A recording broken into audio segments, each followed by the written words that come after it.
You're listening to Weird Medicine with Dr. Steve on the Riotcast Network, riotcast.com. I need some touching in the carotid. I've got diphtheria crushing my esophagus. I've got Ebola virus dripping from my nose. I've got the leprosy of the heart valve, exacerbating my incredible woes. I want to take my brain out and blast it with the wave, an ultrasonic echographic and a pulsating shave. I want a magic pill for all my ailments, the health equivalent of Citizen Kane. And if I don't get it now in the tablet, I think I'm doomed and I'll have to go insane. I want a requiem for my disease, so I'm paging Dr. Steve. Dr. Steve. It's Weird Medicine, the first and still only uncensored medical show in the history of broadcast radio, now a podcast. I'm Dr. Steve with my little pal Dr. Scott, the traditional Chinese medical practitioner who keeps the alternative medicine wackos at bay. Hello, Dr. Scott. Hey, Dr. Steve. We also have Daniel Stout from stoutlabs.com. Is it stoutlabs.com or stoutlab.com? Stout Labs with an S. Okay, with an S. Hi. Plural. He has more than one lab. And he's a coder extraordinaire if you need coding for your website or any kind of database stuff online, all that kind of crap. He can do it, and is amazing. So he's really good. And also a future coder, Cody Gilmer. Oi. He's a Cody, but he's going to be a coder. We hope so. Is a Cody the person that you code for, Daniel? I guess it would be. You're the coder, so they would be the Cody. I call that the person with money. There you go. Exactly right. This is a show for people who never listen to a medical show on the radio or the internet. If you got a question you're embarrassed to take your regular medical provider, if you can't find an answer anywhere else, give us a call at 347-766-4323. That's 347-POOHEAD. Sorry. I'm so used to doing it by myself. Sorry, Dr. Scott. You can do this one. You're listening. Follow us on Twitter at Weird Medicine, at DrScottWM, at Stout Labs, right? That's correct. And Cody, you're not on, but you can follow his band at Indie Ghost Band. And you should follow them. And also tell South by Southwest to effing have them this year. Have you heard anything? I'm talking to you. Oh, you're talking to me? Yeah. You're like looking at the computer. I mean, there's been a few things on there. Not from them. No, Yeah. Not a thing from them yet. Yeah, nothing yet. Okay. Nothing yet. But you guys applied for South by. You have to apply. Yeah. No, the application is put in. I have seen some of your followers putting up stuff. Have you? And I appreciate that, guys. Very much cool. so. Yeah. Cool. So at SXSW and tell them you want at Indie Ghost Band That would be badass. or you're not coming. That's what I'm going to say. Hell yeah, raise hell with them. Tell them that we could bring the Weird Medicine show there and we could do a... Well, we could do that. Show on the Actually, road. they have like classes and stuff. It's like Moogfest in the sense that you go and there are little classrooms and seminars and stuff. We could do a live podcast from there. Totally. That'd be cool.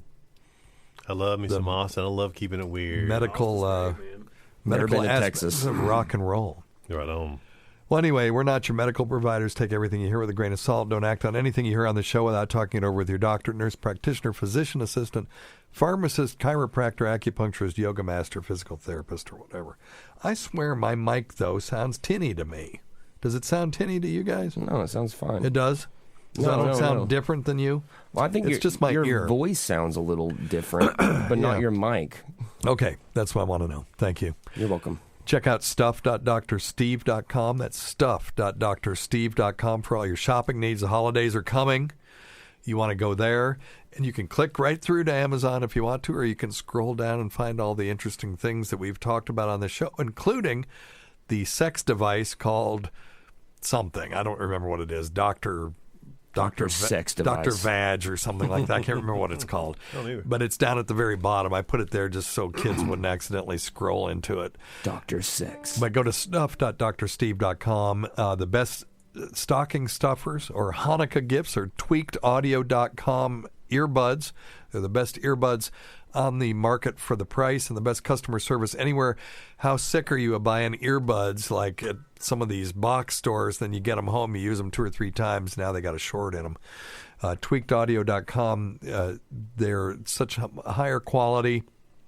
And if they bust, they'll fix them for you. As long as you didn't like use them as anal beads or something. Go to simplyherbals.net for Dr. Scott's website. It is right now is a great time to get Simply Herbals nasal rinse. Do you have it back in stock, Dr. Scott? Not yet, but they said it's coming in. Come on. Hey, I'm doing my best. Okay. You know how it is. I know. It's No not supply you. and It's demand. them. I know. Well, okay. There's a lot of demand and no supply. I know. So, but check him out at simplyherbals.net. He's got other stuff there, too. GVAC's favorite thing was Fatigue Reprieve. And Tasty's favorite thing was Stress Less. Do you sell that damn crazy allergy medicine on there? Stuff? No, I should, though. That stuff's wonderful. That's awesome. We burn through it. I'll have to say, it's really good. We do. It's wonderful stuff. No side effects like a lot of the No, other nothing. stuff. I had an N of 1, but I've had excellent results with that. So. Except for that time that we thought it was a sinus infection, it was the flu. Oh, yeah. Then it wasn't so good. Yeah, it did not so good. We'll be talking about that in a minute. Exactly. We have a great guest coming up. Let me get through these plugs. Noom.drsteve.com. Daniel-san, you haven't seen me since I lost 40 pounds. I thought you looked smaller. Yeah, and remember Dr. Steve's rule. For every 35 pounds of weight loss, you gain 1 inch of penis length. And I can confirm that that's true because I've lost down right at my ideal body weight. I've got a few more pounds to go. It's always the last ones are the hardest to shed, but I'm really enjoying my travels with Noom at noom.drsteve.com. You can do this with me. You can get 20% off if you decide to do it, but you get 2 weeks free to decide whether you want to even mess with it. So go to noom.drsteve.com. And, if a bunch of you Noomers will email me, we'll set up a Facebook group and we can all just hang out and talk about how fat we are or how fat we used to be. You can Noom together. That's where I say, okay, Noomer? Oh. There you go. Shots fired. Okay, Noomer. Noomers. That's hilarious. Noomers. Yes, we'll do that. We'll just call it OK Noomer. That's brilliant. Who knew Daniel had it in him? I like Daniel. No, I like Singing. that. Daniel's a pretty good feller. He's short. He did our ETN comedy website. It took him literally 5 minutes to do it. And then he's worked with me on the drsteve.com website as well. But I've got some ideas for stuff that we want to do. And Cody told me he wanted to code because he's sick of having a day job being, prepping the hors d'oeuvre, the app line, right? All of it. I'm all inclusive in that damn restaurant. I'm just don't over name any it. names, but no names. Working in a restaurant is hard. I'm just over it. Even if you're the executive chef, from what I hear from executive chefs, it kind of sucks. So it's. I've been doing the same job for 8 years now. And I'm not getting paid what I'd want to get paid to do it, and I'm just done. Well, and you need to get paid being the guitarist for Indie Ghost, but we're working hard. Anyway, that's the hardest working band in the world, except for Jackal. Jackal used to be. Are you familiar with them at all? Yeah, definitely. They're a Kingsport band. Are you shitting Yeah, me? no, they're from here. Oh, yeah, No totally. fucking way. Well, from a town not too far from where we are right now, but it's called Kingsport, and that's where we do our comedy events is in Kingsport, Tennessee. Yeah. And Jackal is from there. I feel like I've heard that before, but I didn't log it. And they That's were ridiculous. Called the hardest working band in rock because I think they would work like 360 days a year. They were on the road. That's pretty intense. It's crazy. But anyway. Damn. So you guys are second hardest working band in the world. We try. If you're lazy like I am, and Dr. Scott can attest how lazy I am, get Freshly. They deliver fresh, prepared meals that make eating right super easy. They're all gluten-free. You can say, I don't like pork, I don't like fish, I don't like meat, whatever you want to do, and they've got a meal or two for you. And you can use my link to get 6 dinners for $39 for 2 weeks. That's $20 off each week. Give it a try and let me know what you think. It's freshly.drsteve.com. We'll take you there. And then if you want archives of the show, you can get a thumb drive for $30. You can get access to our Dropbox that has all the folders on it for $20. Go to drsteve.com. Just find the link. It's on the front. Or you can go to premium.drsteve.com for $1.99 a month. You get all access to all of our shows. And if you use the offer code FLUID, it's half of that, so it's $1 a month for 3 months. You can just download everything and then just sign off if you want to. Anyway, okay, enough of the plugs. Without further ado, whatever ado is, we have the host of the new Love, Sex, and Relationship Advice talk show on Compound Media. I never heard of it. Called The Wet Spot. She's a regular on SiriusXM and the Gas Digital Network. She's seen on Wendy Williams. That I'd like to see. I want to talk to you about that. The Reels Network and New York Comedy Festival. Welcome, everybody. Chrissie Mayr. She's delightful. Hello, guys. This is thrilling to be here. Yeah. And, had I known that this would be audio only, I wouldn't have worn a push-up bra. You look delightful. And I'm the way I have the studio set up, I'm the only one that can see it, but thank you very much. It's, wow. Okay. It's like a private show. It is very much. Actually, the full name of my show is Chrissie Mayr's Wet Spot, which is very specific. That is very specific.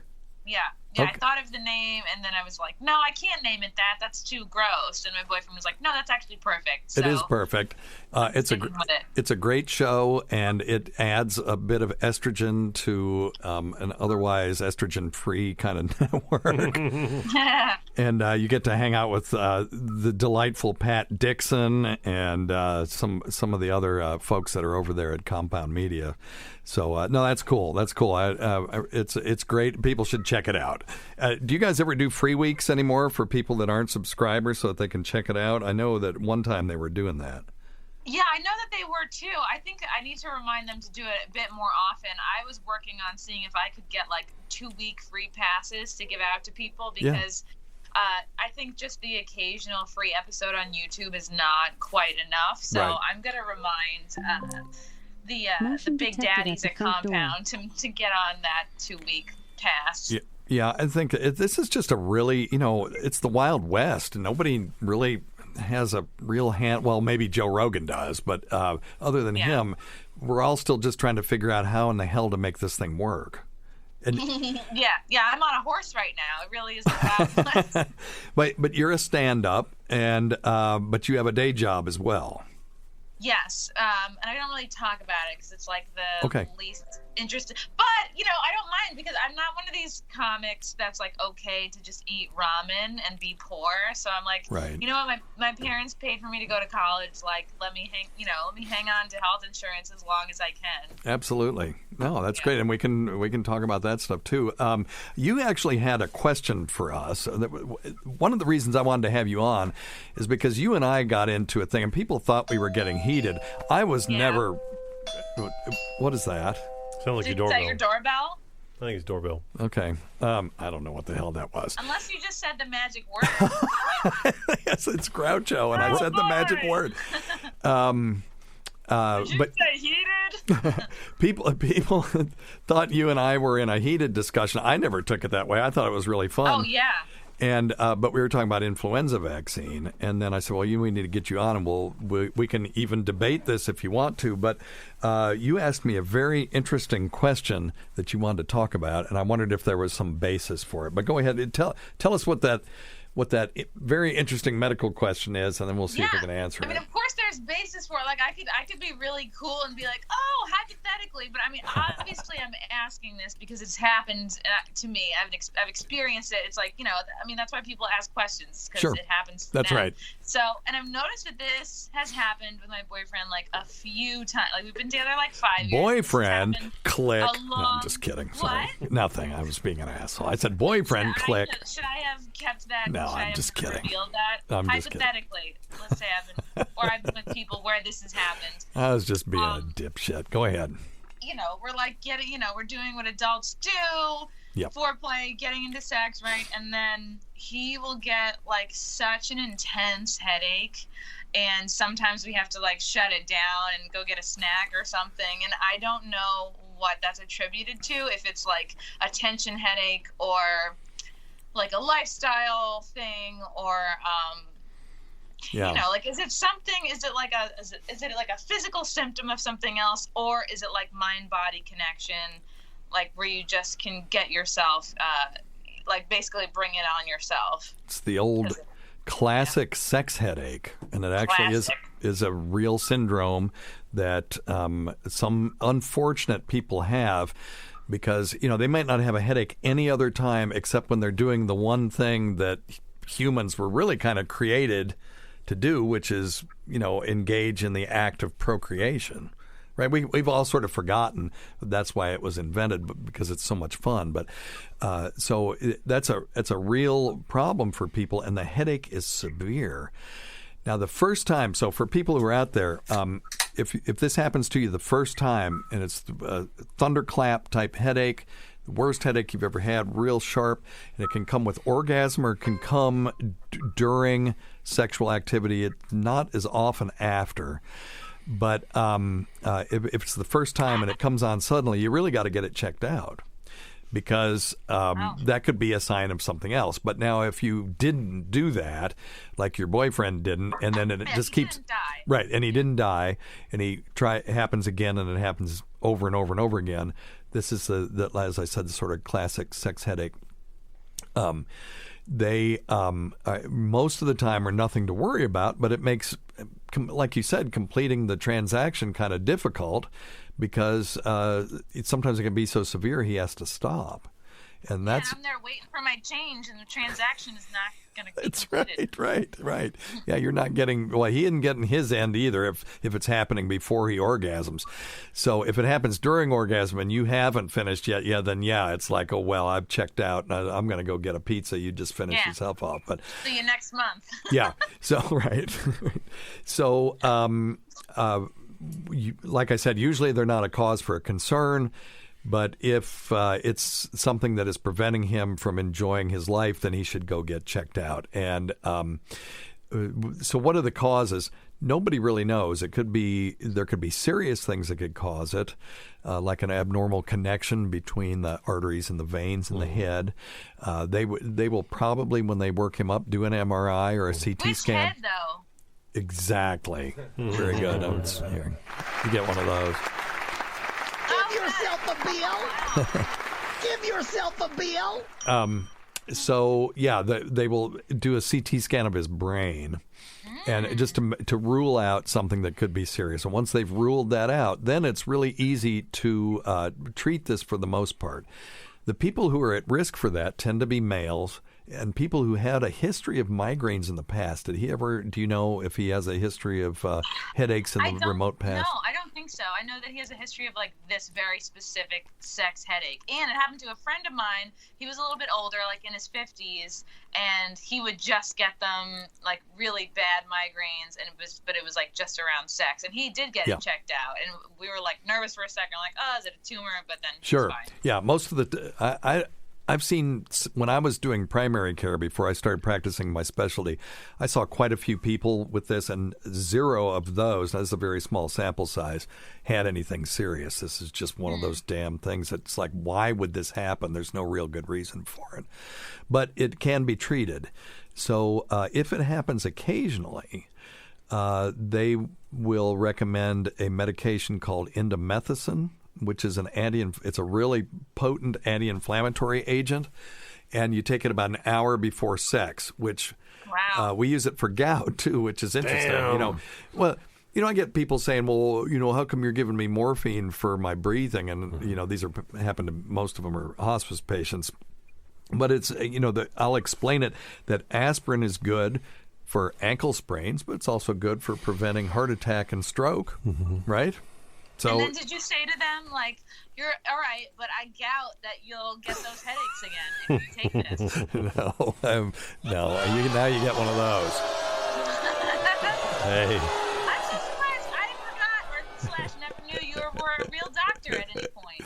Yeah, it's really hard to believe for the most part. Hey, I will tell you that damn indomethacin is tough on your stomach. It can be, and it can be tough on your kidneys too. Yeah. So that's why I'm saying for occasional use. Of course, yeah. But you can take it if you're like me and you're having sex once every 6 months and you have a headache every time you have it. You can take one an hour ahead of time, because if you're like me and on that schedule, you've planned this ahead. It doesn't just nothing's happening spontaneous. Every year before the harvest. Exactly. That's right.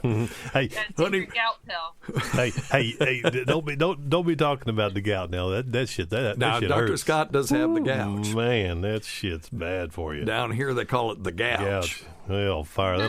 That'll make you say a lot of dirty words. Hey, you did mention though possibly lifestyle stuff with boyfriend and those headaches. Which makes me wonder if he's a smoker, if he does have a little hypertension. I mean, other than being smoking hot. Yeah, of course. Of course he is.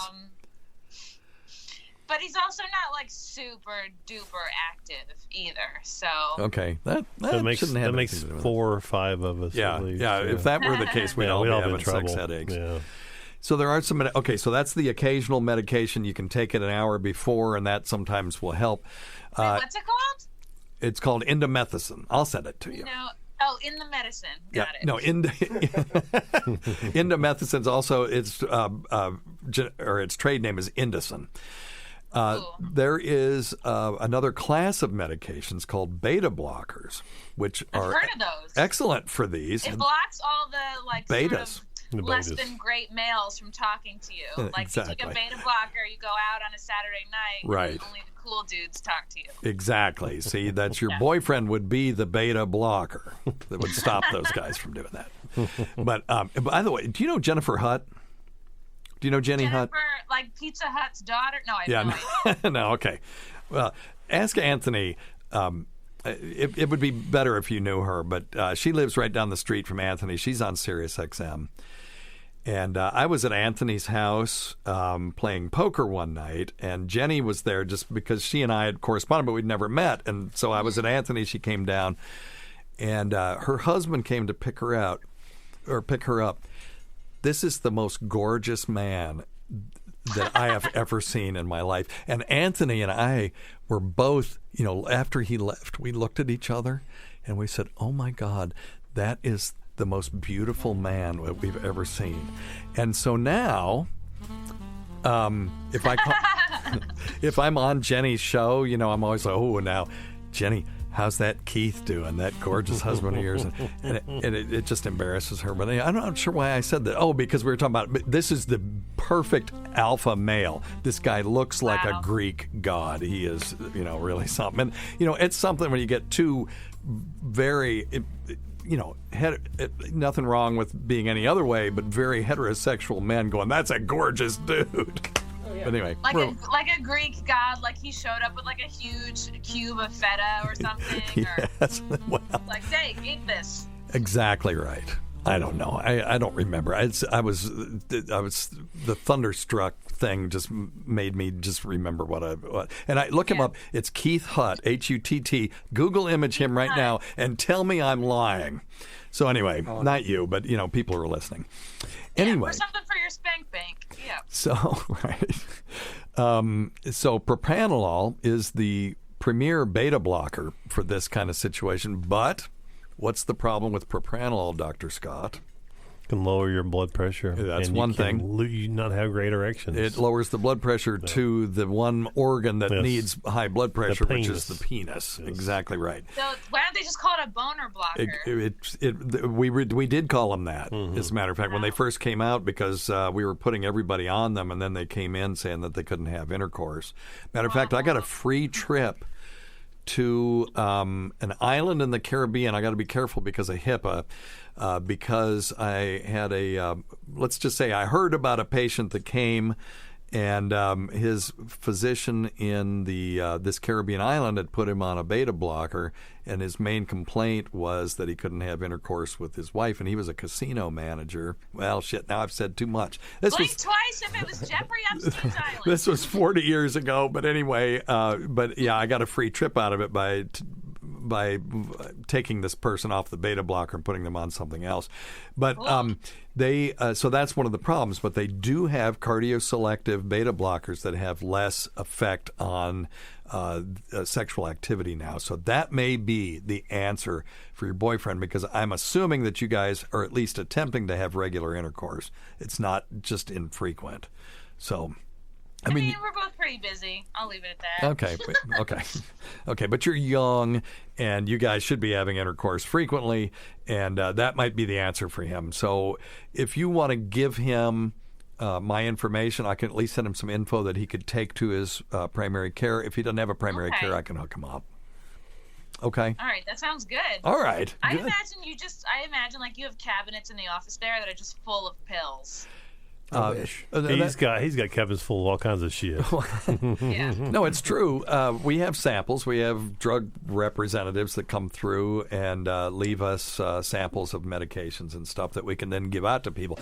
The problem with that is it tends to be branded stuff, and that's the most expensive. Nobody is sampling the generic stuff. But sometimes if we've got a generic analog, we can give people the branded stuff, or sometimes their insurance will pay for it, and hell, we'll just, But yes, so we do. We have a cabinet. It's the sample closet. It's actually not just a cabinet. It's a whole walk-in closet full of pills. Wow. Nothing interesting, though. Now, the last interesting thing that they ever sampled us was intranasal Stadol. So when intranasal Stadol came out, it was not scheduled. It was not a scheduled drug. It was a pain reliever, but it wasn't scheduled. It was quote unquote non-addictive. Well, Stadol is a mu receptor agonist antagonist. So I'll explain what that is. Mu. Yeah, mu. It is a drug for cats. that is for cats. It would work for cats. Oh, yeah. That will stimulate the opioid receptor in the brain and actually cause pain relief, analgesia, don't you know? And can also, if you overdose on it, can stop you from breathing and all those things. But they would bring in cases of it and leave it around, and people started stealing it. Mm-hmm. And then they finally had to schedule it because they realized it was addictive as any other mu opioid receptor agonist. Mm-hmm. So, but in the presence of, say, morphine or Percocet, it'll actually precipitate withdrawal. So it's an interesting drug. Oh. Mm-hmm. Anyway. Wow. Yeah. So we do have that. You want to talk about influenza vaccine? Did you ever get your flu vaccine? I mean, it's okay. I have very mixed feelings about it because I've listened to a lot of Instagram videos that say that it's like kind of bad for you, and that the government is trying to lower everybody's immune system because so they're doing it on purpose. Right, when you got, let's say, for example, when you guys were in high school, there was no mandatory flu shot. Right. And that over the aughts, that it's become required for more and more people to get the influenza vaccine. Right. Like, at first it started out with just infants and the elderly and people that are immunocompromised, which I totally understand. But then over time, like every couple of years, it'd be like, all right, well, now it's healthy children should get it. Well, now everybody should get it. Well, now pregnant women should get it. And there's been no conclusive tests on the effects of pregnant women getting the flu vaccine that I've seen. Okay. Let's do a PubMed search on the influenza. That looks like I'm wrong. No. Dr. Scott's going to look up on PubMed.gov. It's PubMed.gov now, which is the National Library of Science. It's a repository of all the peer-reviewed medical literature. And that's one I didn't look up, was pregnancy. I've got some other stuff, but I didn't look up pregnancy. You mean big flu? I've also heard that there big flu. is big flu. That there he's on meds too. That there's like aluminum and there are chemicals in these flu vaccines that like over time can fuck with your brain and cause dementia. That's a great question. So the original concern about metals in vaccines was mercury. Mm-hmm. Now, I don't think there's any mercury in influenza vaccine anymore, if there ever was any. They used it as a preservative. It was thimerosal.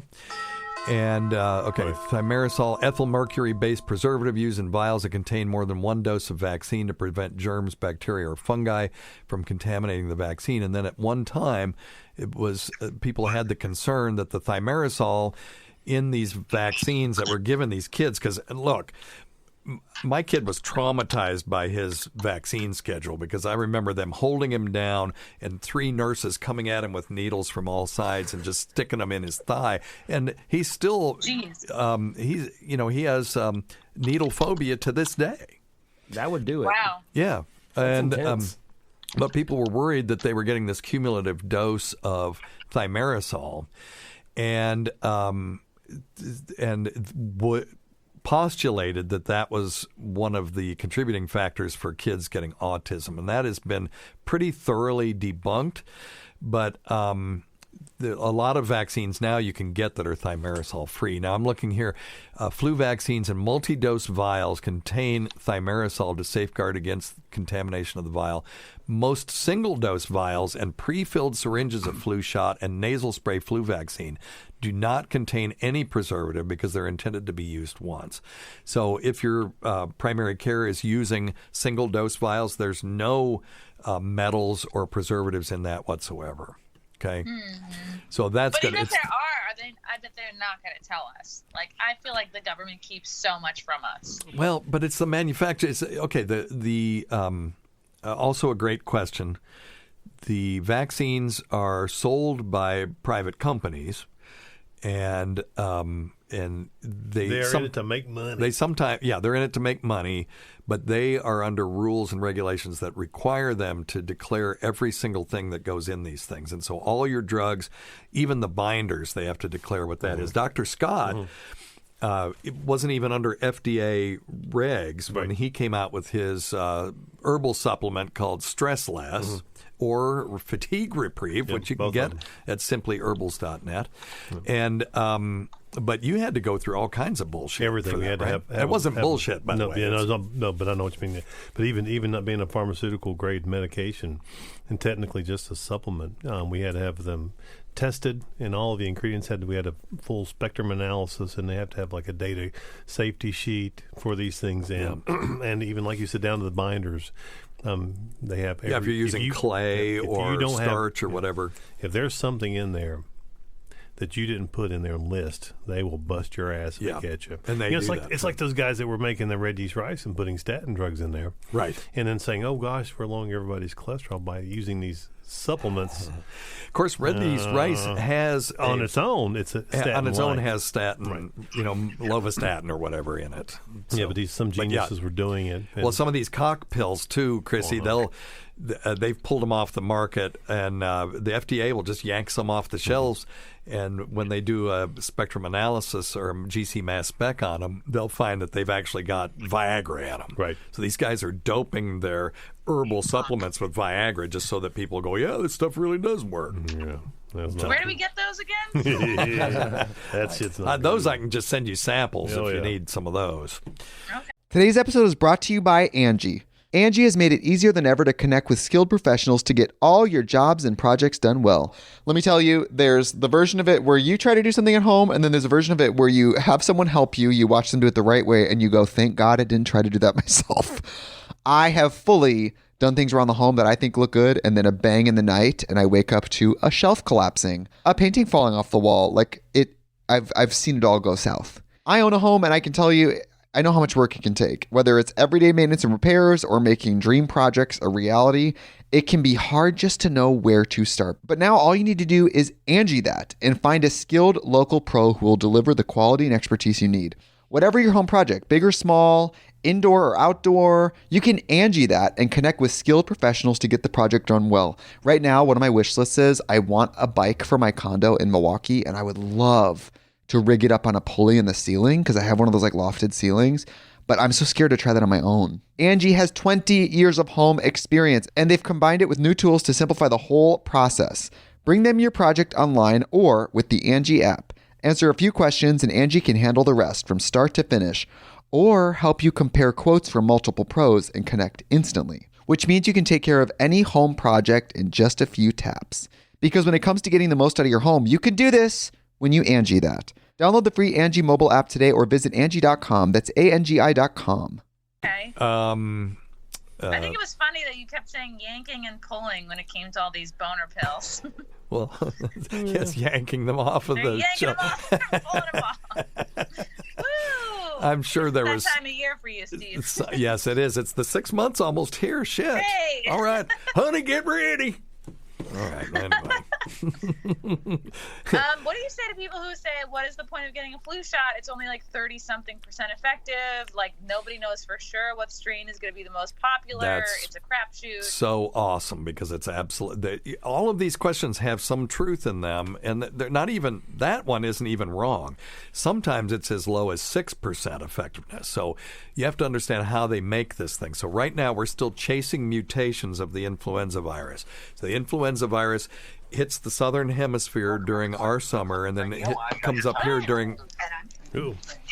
You okay? Uh-oh. She's gone. Wow. I think her boss came in and just fired her. I think so. I saw. I hope not. Well, that's weird. That'd be Well, tough. it's more fun talking to her than you guys, so I'm calling her back. Oh, there she is. There you are. I'm back. Hello. My video was making noise. I was trying to research, and then my video went on. Oh, okay. Oh, were you went to a website and a commercial started running? Yes. Yeah, okay. So where I was the flu virus circles around the southern hemisphere during our summer and then kind of works its way up to the northern hemisphere. And so you've got researchers that go to the southern hemisphere and try to collect all these different flu strains and try to figure out, just knowing historically how it changes over time, they try to predict what flu strains we're going to have during our winter, during our flu season. And sometimes they're really successful. It can be as high as 60% effectiveness. Now, we got to define what effective means. When they say 60% effective, they're saying that you can reduce the number of people that would get it in a defined population of people by 60%. Now, but there's getting the influenza. Well, who cares? You know, if you get the influenza, you're sick for a couple of days. Who gives a shit, really? What you really want to be interested in is, does it prevent hospitalizations and does it prevent death? Because influenza is a son of a bitch. In 1918, which admittedly a long time ago, before we had ventilators and flu treatments and flu vaccines, there was when you were born, Steve. Yeah, exactly. I barely remember this, but my dad was alive during this. He was 2. There was an influenza vaccine. It was a pandemic, meaning that it hit the whole world at once, and it affected only 10% of the population. So that means 90% of people didn't get it. But we still remember this one because it killed 10% of the people that got it. So you're talking 10% of 10% is 1%. This virus killed 1% of the Earth's population. How do y'all track this stuff? Well, epidemiology, that's pretty easy to do. Even back then, they were keeping records. This person has influenza because it's a defined syndrome. You know, they couldn't test for the virus back then, but they knew what it was. And yeah, there were probably a few people that just had regular old, pneumonia that got caught up in that. Or people that got influenza and then got post-influenza pneumonia. They're including all of those people into that number. But still, and then you just collect it. How many did you have? How many did you have? And you collect that data, and then you may not even have to extrapolate it. But so 1%. So 1% of the world's population. So right now the world is what's the population of the world right now? Let's ask Echo. Echo, what's the population of the world right now? 7 billion. That's what I was thinking. Well, she's worthless. Billion, Echo, yeah, is the light going on? This is very professional. Did you say play Kanye West? Right. Echo, what's the population of the world? Echo, do I look According to pretty the U.S. today? Census Bureau, the world population today is approximately 7.61 billion. Okay, so 7.61 billion. So what's 1% of that? Echo, what's 1% of 7.61 billion? So really, when someone says you're 1 in a million, that's not even a compliment. 76.1 million. Damn. So 76 million. Sorry, yeah. Chrissy. Echo was telling us 76.1 million people would die if 1% of the world's population were killed. So, yeah, 7 billion people didn't die. But you think with medical technology today, that would be a little different? You think it would be less? Yeah. Yes. Yeah, you do. And Cody Gilmer's here, by the way. I snuck in here. Yeah, he snuck in. Chrissie, you don't know him, but he's a guitarist for the band Indie Ghost, who you will know. Mm-hmm. Howdy. He's a rock star, and his band is the most dynamic live band I've ever seen, and so we're lucky enough to have them in the area. And he's just kind of glommed onto our show because I pay him a couple of bucks. Has he heard his intro? That's not yet? the only reason. Come on now. Has he heard his intro yet?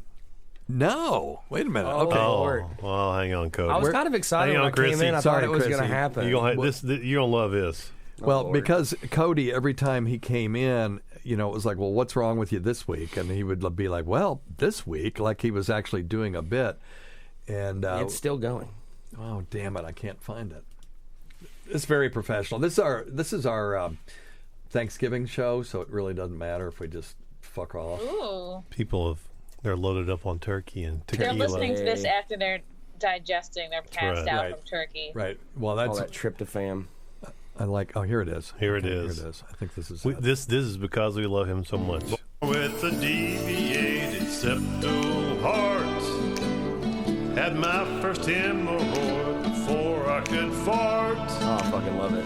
Had every ailment from herpes to VD, and my prostate exam made me have to pee. Cody Gilmer, the king of the hypochondriacs. There you go. Oh, well, that's you guys are too sweet. I don't know if you can hear who that. Wrote that one?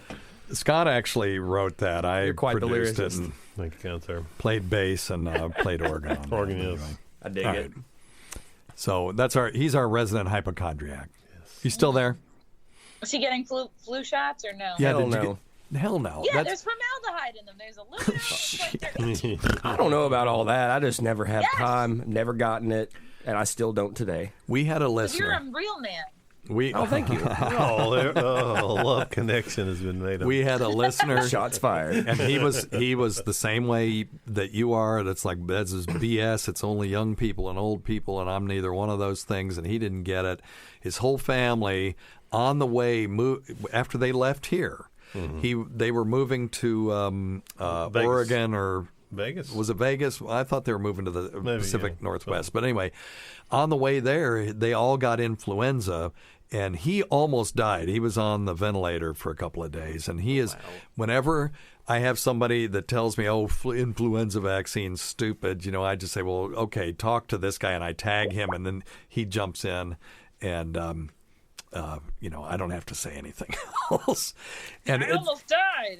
Yeah. It's very anecdotal, no question about it. You started to curb my appetite on it, but fortunately, I just never have time to even think about an influenza vaccine. I'll give it to you here, dude. Ooh. Yeah, okay. We'll do it as a bit on the show, just to, it'd be a stupid bit, but I'll do it just to get you to do it.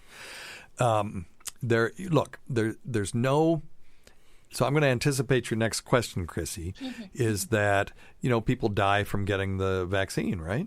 Yep. Okay. So that's also true. No vaccine is perfectly safe. There can be adverse effects and sometimes catastrophic adverse effects. The main one that we see with influenza vaccine is a thing called Guillain-Barré syndrome. And it's also called ascending neuritis. And, Scott, I need you to look up the incidence of Guillain-Barré syndrome. Okay. That sounds terrible. So what it is it's the nerves starting in the motor nerves, starting in the legs, start shutting down, and then they ascend. And it can get up to the knee and then go back down, so you just got a droopy foot. Or it can get up to the hip and you can't walk, and then it goes back down. Or it can go all the way up to the respiratory muscles, and then you're on a damn ventilator. And some of those people will not make it. Now, but at least you don't have the flu. Right, but at least you don't have the flu. Give yourself a bill. Now,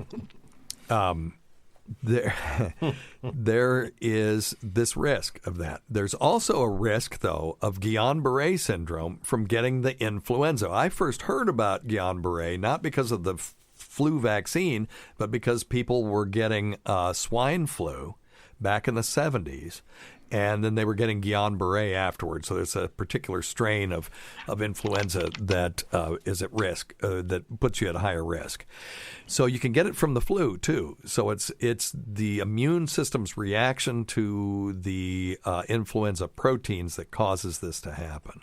There's also Guillain-Barré Ramsey, which was a child beauty queen who was killed at the age of 6. Oh, my God.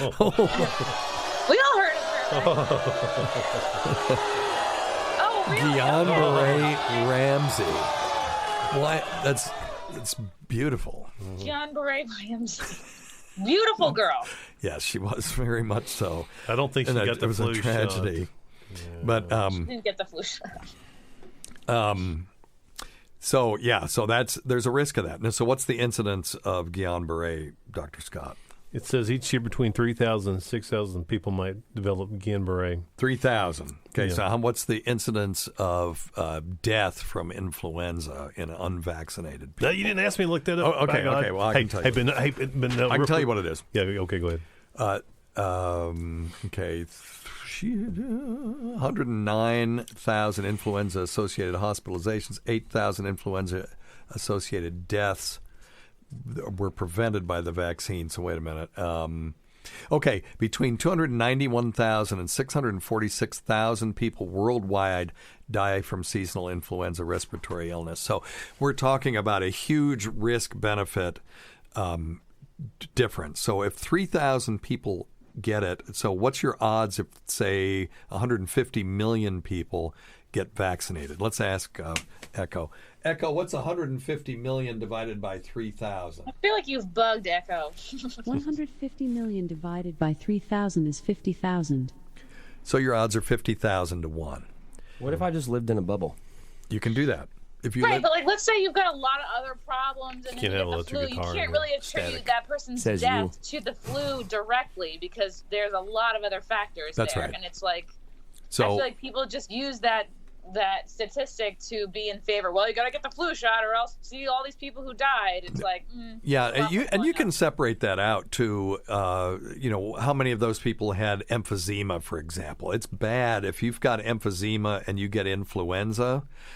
You're much more likely to have respiratory failure from that because you already have partial respiratory failure, right? That's the whole thing. So number one, don't smoke. If you're not going to get your flu shot, by God, don't smoke. But if you if you do have emphysema, all the more reason to get your influenza vaccine because it may, even if it doesn't prevent you from getting the illness, it may prevent you from being hospitalized for it. So in other words, if you get it, you'll still have a more mild illness. So I'm 64 now. I got it when I was, I think, 58. And I had my flu shot that year. And not only that, I had been exposed to my kids got the flu mist, which is a live virus. And that gets spread all over the community. And it's actually a vaccine. That is kind of a conspiracy. You give it to these kids, and then they turn around and give it to everybody. Because it's an actual damn kids. It's a live virus for real. And so I got that. So I got a double dose of influenza vaccine, and I still got it. But I was sick for a day. They made me stay out of work for 7 days, so I had 6-day vacation. You complained for more than a day, though. I remember that. Did I? Well. Oh, well, maybe I was sick for 2 days. It wasn't very long. No. I woke up with 105 temperature, though, and I'm like, you were sick fuck, that one day. I am going to die. Yeah. Is there any way that because you got two, that caused it? That's what actually caused it? You overdid it? No, I don't think so. I don't think so either, no. That would fall into Chrissie's thing that were there, that they reduced my immune system. Yeah. Big flu. Yeah, big flu did it. Well, you got to remember too. There's so many different variations of that flu too. You might have just picked up one that you had not been vaccinated for. Yeah. Hey, but I will tell you this. Of course. Yeah. I'm just very distracted because Chrissy is braiding her hair. And it's very attractive. Oh yeah. Hey, so the CDC says, and this is a recent article from the CDC, there you have greater odds of getting Guillain-Barré following having the flu than you do if you get a vaccine. There you go. Okay. This goes back to the swine flu thing you were talking about earlier. Sure. The interesting thing, this is totally off topic, but it impacts me because I was in that group. People who were old enough to have been exposed to swine flu during Jimmy Carter's presidency were actually immune or had protection against that last swine flu epidemic that went through. So it was weird. Usually the older folks are more at risk, but the older you were, actually, the more likely you were to be protected. And it was more, as usual, infants and the millennials that were at highest risk of getting the swine flu. So there are some benefits of being an old fuck. That's one of them. Not very many, but anyway. Any other issues regarding influenza vaccine? I know I haven't convinced you of anything, but that's okay. It's good to have this conversation, though. Yeah. Here we go. So they studied 3,100 patients, and among hospitalized influenza positive, so these were people that came in with influenza that were hospitalized because of it. And if they had been vaccinated, though, they still got it, and they still got admitted, but they had a 60% reduction in the odds of ending up in the ICU. Those are people that are getting the tube put down their throat and put on life support. I mean, if you have influenza, that's really the only way you're going to end up in the ICU is if you're sick as F and they have to intubate you, breathe for you on a ventilator. So that to me, and if they did end up in the ICU, they had a shorter ICU length of stay. So still, even though you get it and you've been vaccinated and you got it anyway, you're going to have milder illness more likely than not. So I just don't, I don't want you to end up in the hospital. I like you. Well, I'm great a fan. genes, so I'm fine. Thanks. No, I had to get a flu shot last year because my sister-in-law made it mandatory because I had like a little baby niece, and I didn't. She just asked me to get it, and I was like, all right, fine, I'll get it. But okay, good for you. Well, I'm going to give you a little round of applause for that. So now that you've kind of broken the ice, but you didn't get one this year, well, that's fine. I'm not here to tell you what to do. I don't know. I just feel like it's not worth it. I'm really worried about accumulating aluminum, unnecessarily. I'm okay. So let's do that one because. So do you use deodorant? Nope, I use hippie deodorant. Oh, you do? Oh. Yeah. Oh. Oh, hey, I've sampled a lot of different brands. Okay, I found one that actually. Okay, works. tell us because we've had this question. I think it's called La Vanilla. Yeah, La Vanilla. LAV. So it's vanilla smelling stuff. So it just smells like vanilla flavored BO. Yeah. I don't wear deodorant at all. You shower every day. Yeah. And you're not going to smell. I mean, for me it works, but Yeah. I'm not eating like a ton of meat anyway, so my sweat isn't like nasty. And so there's a bacterium that lives on the skin called Micrococcus luteus, and I talked about it. I think I dated that guy. My old Micrococcus. Yeah. I did a thing on Howard Stern show about it when they did. I helped them sample all the staffers to see who had disgusting bacteria. And I don't know if you know Richard Christie, but just for people who didn't hear it, Richard had more fecal bacteria on his hands than he did on his ass crack, which was kind of a funny result. How do you manage that one? Well, when you do these samples, they're not perfect. You can't see where everything is, so they may have just not. They might have hit a particularly clean part of his ass crack, or a particularly hard. It just and there's a little bit of luck involved in. And washing your hands. When you sample these things. Can I have a sip of that? Yeah, get you a pull. Swaller. You guys talk. I actually have a weird question about all that. We're talking about BO and showering and things of that nature. I honestly I don't wear deodorant. We're well aware. Oh, really? No, for real. Yeah. For we're real? Well aware. Oh yeah. Damn. Yeah, you stink. People never tell me that. I wish more people would. Maybe I would get around. They're it. not your friends. I'm your real friend. Yes. You're my real friend. I'm around enough assholes. I feel like someone would tell me. Anywho, I will say today is a little exceptional running over here. But I found the less I shower, the less I stink. Wow, you're definitely not Indian. Oh, jeez. Oh, God. No, everybody. No, it's. I don't know if there's any relevancy to this. That's why I'm asking. But the more if I shower, and I'm not talking about not showering at all. Obviously, you have to shower. But I'm saying, like, if I shower, like, every day. Yep. I tend to sweat and stink more. That's interesting. Because your body is developing a protective layer of like, that's how I feel stink, about it. Of oil. She's right. That's how I feel about it. She's actually right. I think you may be right on that. And plus, you know what it also does is it protects you from bacteria getting into your skin and getting you sick. So you're actually kind of getting a protective layer. It's like a force field. It's a force field. There's no question that we are overly clean. Yes. And we live with certain colonies of bacteria, and when we wash them off every day, they're like, oh, fuck, we got to start all over again. Yeah. Yeah, and plus so there is something to that. Yeah, and your skin being your largest organ and a protective mechanism, it keeps a lot of that bacteria. If you don't keep washing out those protective oils, then you've taken away part of your body's defense system, those protective oils. So maybe your armpits are so matted from the oils, there's no oil. Yeah, they're mad at you. There you go. Or he doesn't have a big colony of micrococcus. Because he doesn't have a lot. He's got a macrococcus. You have to have them. But a great personality. Right. Makes his own clothes.